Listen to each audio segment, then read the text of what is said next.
Hey everyone, welcome to the C.R.E.A.M podcast, episode number 4. This is your co-host, Norm Schriever. We're going to roll into some really fun stuff today.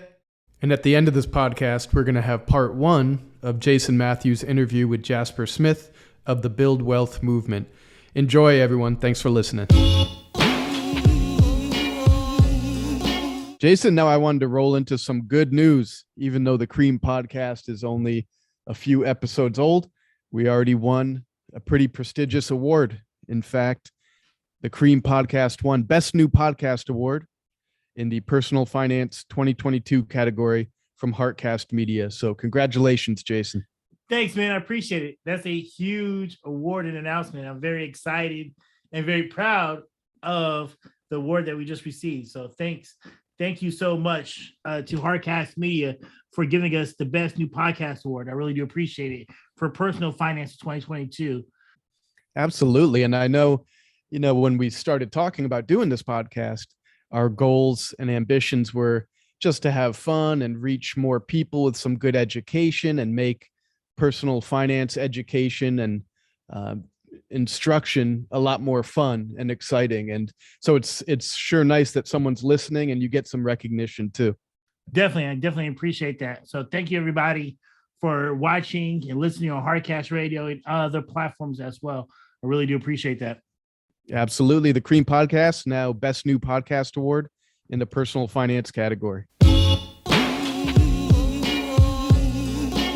All right, Jason, now in the podcast, we have a fun segment. Of course, the podcast is the C.R.E.A.M podcast, Cash Rules Everything Around Me, coming from the Wu-Tang Clan song. So we're going to do a little Wu-Tang trivia. So I hope you're a Wu-Tang fan.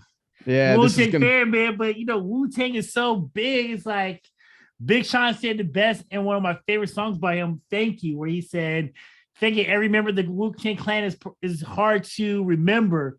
You might forget one or two, but just remember they're part of the plan. And, it doesn't mean that you're disrespecting them." So I want to say that beforehand. So if I miss a couple of you guys on the Wu-Tang, don't take it personal from me about the Wu-Tang.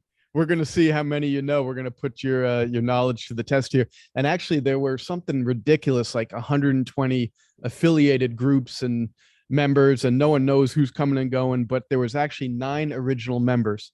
And let's do this. Let's make it fun. I will pay you I owe you $10, and that's a lot for me, for every member over 4 that you could name. Okay. All right. So let's go. 9 Wu-Tang members. Let's see how many you get. All right, I'm ready. Go for it. Name them off. So you got the Chef, Raekwon, you got Ghostface Killer, you got Method Man, you got Bobby Digital. You got Bobby Digital, you got Jizza, and you got RZA. So that's $10 right there.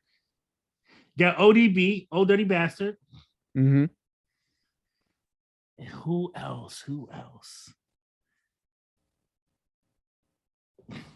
Hold on, now let me write. There's a couple of I've never even heard of before. ODB, Ghostface. You had Raekwon, Method Man. You got Method Man. And by the way, Bobby Digital is the RZA. That's another one of his names. Yeah, you got RZA, and you had Jizza as well. Yep. Yeah, and then you have. Man, you don't know anymore. You got 6. I'm done. You got me. So what do I owe you? $20? No, I got 6. You said anything over 5. I got 6, so $10. $10. Oh, $10. There you go. Well, that's the check's in the mail. You'll get that from me next year, But the other ones are Inspector Deck, which I've heard of. You God, never even heard of them, and Master Killer, never even heard of them. Yeah, I know. I remember Inspector Deck. So, yeah. I know that. Absolutely. Well, hey, love and respect to all the Wu-Tang, and thank you for letting us use the name C.R.E.A.M for the podcast, even though we didn't ask permission. Definitely. So, holiday spending. Dish or Deloitte, when the big 4 accounting firms say that consumers will spend an average of $448 in the November 25th to November 29th, which is Black Friday to Cyber Monday period. That's a 12% jump from the $401 that consumers estimated spending during this time a year ago, Deloitte said. Yeah, so people spent a lot more money this year, even though everyone's scared about inflation and this and that. People are spending 12% more on the holidays, it looks like, than even last year. Yeah, definitely. It's no inflation. I guess people still going to live the life, wants to live the same lifestyle, even though the cost of goods that they're purchasing has drastically went up. So, well, here's what's not. That's a good point, and here's what's not in that equation is how much of that was on their credit cards versus how much of it was actually out of their bank account, right? So we talked about it in our last podcast, how people are racking up their debt again, and it's getting a little scary. So I have a feeling a lot of that holiday spending was on credit cards. yeah, definitely. And I think what happened was last year, a lot of people got comfortable with the unemployment benefits that they were getting and all the government stimulus, that they got comfortable with it. And now that it went away, they almost might be sticker shocked of not having those government programs that they once have, since all of those government programs have went away for most consumers right now. And so still trying to live the same lifestyle. So, they're going further and further debt. It's hard to get off of that heroin once you're addicted towards that extra unemployment benefits and so on and so forth, which I think a lot of people have. So and same thing with debt and running up credit cards. I mean, once you start living that life and just racking up balances, it's really hard to do the right thing and pay them down and save money and live frugally again. Definitely. Jason, now in the podcast, we're going to cover some questions from your clients and audience. I know a lot of people out there have financial questions, sometimes are a little shy to ask them. So you received a text message from a client today. What did they ask you? Yes. Thank you for the question, Tanasha Brown. The client asked, in California, is there a pass on capital gains at 65? The answer is no. There's no pass on it. California is greedy, which means if you are having any capital gains, no matter what age you are, you're going to have to pay those capital gains taxes. But the second part of Tanasha Brown's question was the client's thinking about selling the home and was wondering about capital gains. Well, one of the good things that we have right now is Prop 13 is that you're able to transfer within your county that you live in, and you can still pay the same property taxes based off of you living there at that same amount of time. But as far as capital gains taxes, you're still going to have to pay those capital gains taxes. California wants its money. Thank you again, Tanasha Brown, for that wonderful question. Now on the C.R.E.A.M podcast, we're going to have part 1 of 2 of Jason Matthews' interview with Jasper Smith of the Build Wealth Movement. Enjoy the interview and look forward to seeing you next week on the podcast. Thanks, everyone. Today on C.R.E.A.M, we have our first special guest on the C.R.E.A.M podcast. I'm very excited about having this individual. Me and him have been great friends for I'd say about over 10 years now. When I got in the industry, making a noise for Matthews Financial Insurance Solutions, I was hearing about this young brother who was making tons of noise in the financial services industry and doing a great job and great works. And then we eventually connected because in this industry, there's not that many Black or African Americans in the industry, especially here in the San Francisco Bay Area. And when we met, we kicked it off, and it's been a great friendship. We both been on the board together for Urban Financial Services Coalition. And I'm excited about bringing on today Mr. Build Wealth, Jasper Smith. Jasper, thank you for getting on C.R.E.A.M podcast. Thank you for getting on the call. Let's give you applause for that today. Thanks, Jasper, for getting on. Man, it's exciting, man, to see kind of how we both been moving.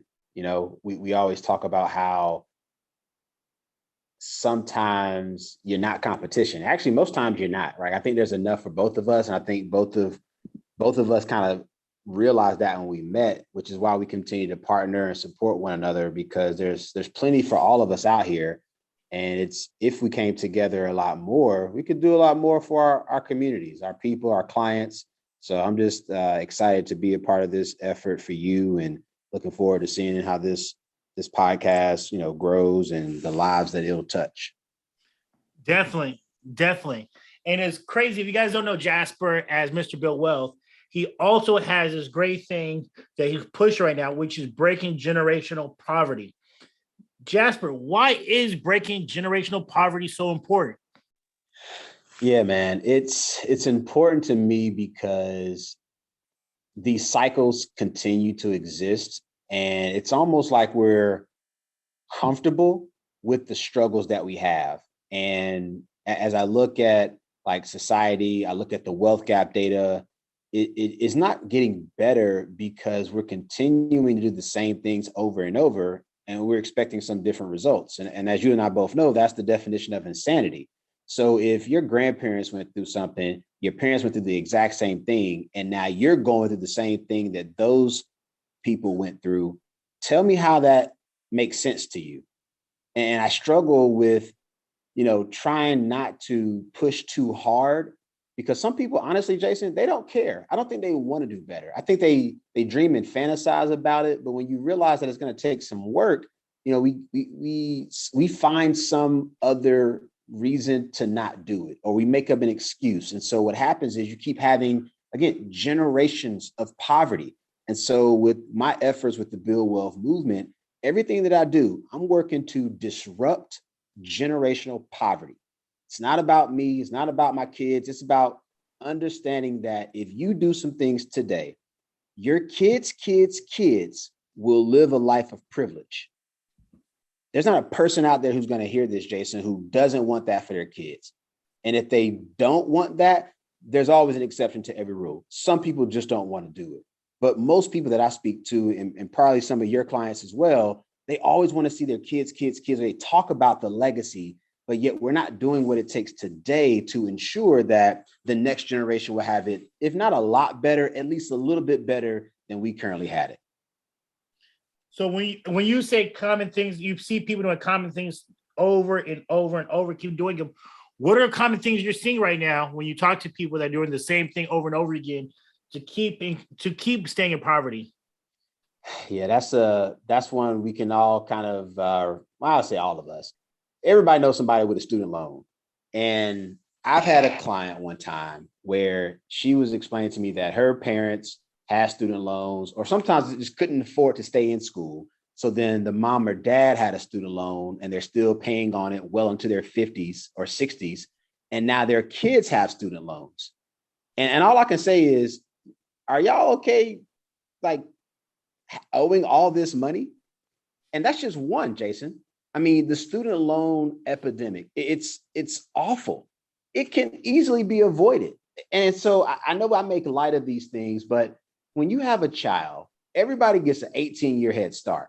Why some of us want to wait until our child is in high school to try to figure out funding for college blows my mind.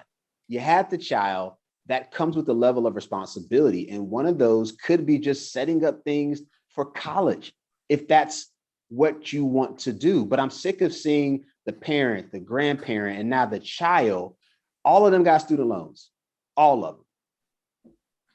You know, when you say that, I remember you gave me an idea a couple years ago, or it might be a while back, where we, instead of giving toys for, Christmas and for the holidays to people and birthdays, it is to, you said instead of that, just write a check for college funding. Don't tell people to please don't bring toys, but give contribution for my kid's child or life after 18th fund, I say, because some people might not go to college. And I thought that was a great idea. And I've been doing that for my boys. Every time I say, please don't bring gifts, give checks. And when I go, I go birthday parties, my wife fights me because she's like, oh, what should I get for the kids for birthday? I was like, nope, grab the checkbook, writing something for the college fund. Right? Because she's so used, my wife is great, but she's just so used to going to Target or thinking the kid needs toys. So I see that all the time. But think about this, Jason.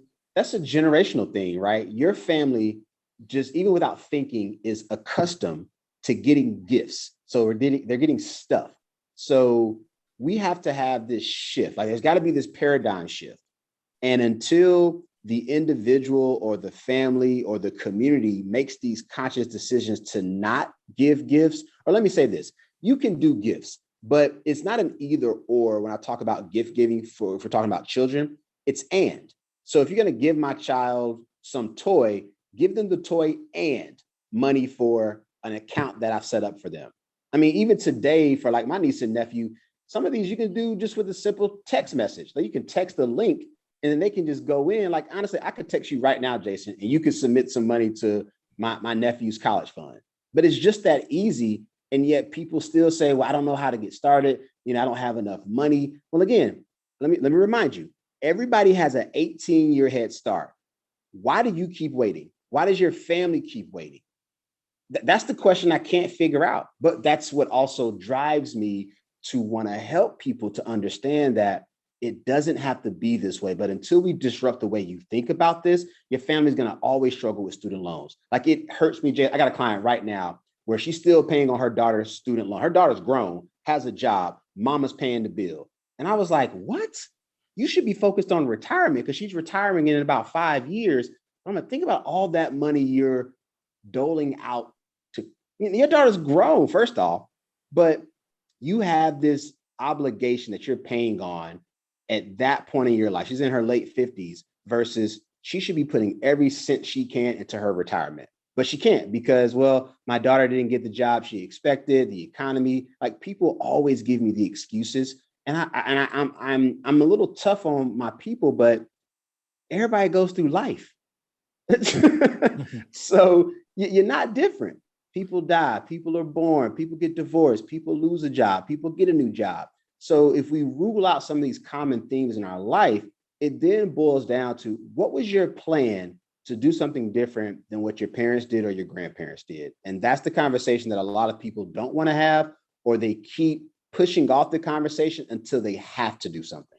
It's funny, man, when you say grandparents, you got me thinking about when you had these old school grandparents. I'm not talking about right now, 90s or 2000s, but yeah, old school grandparents back in the day who where the help was a housekeeper and nobody knew it, but they put a little bit away every pay period and when their grandchildren or their kids, because they felt like it was their destiny to do it, they had money for them for college, which was crazy. They might have had dirt floors, they might have struggled, they might be the housekeeper or the keep, but they have money. Now, you're right about that. I see more and more we're doing things at the last minute instead of like, let's do this every single month. I hope everyone enjoyed that interview with Jasper Smith of the Build Wealth Movement and look forward to part 2 of the interview next week. Thanks for listening, everyone. Yeah, cream. $1 bills, y'all.